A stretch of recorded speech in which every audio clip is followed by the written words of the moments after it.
Okay, let's talk a little more about studied poetry. So as you know, Platt and Dickinson are two of the 4 female poets prescribed for study.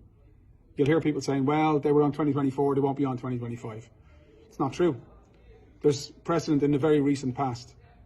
In 2020, Boland was prescribed for study and came up in the exam. The question wasn't very pleasant. It asked about whether or not reading her poetry is heightened by her use of provocative and evocative imagery.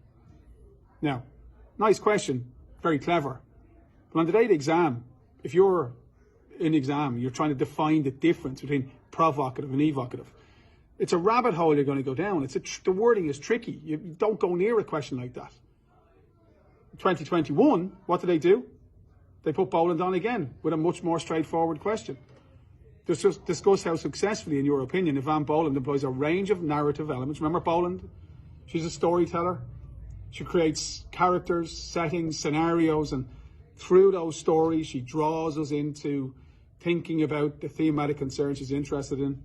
And the second part of the question was to communicate a variety of thematic concerns. Love that wording, variety. It's broad, it's open, it puts you in control. You're choosing what to write about.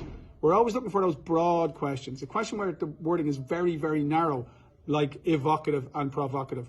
That's more difficult. We're looking for the question that allows us to use our knowledge with the greatest ease. Remember this. You're going to have people telling you, I did one poet and it came up. That's great and fair play. You gambled and you won. The fact is the maths say 4 poets minimum. So you got to choose which 4 you're going to do. I always say, pick the 4 you like most. Prepare at least 4 poems by those 4 poets. I would like you to do 5 poems per poet. And you've got 8 months to do that work. Loads of time. Don't be cutting corners. Get working.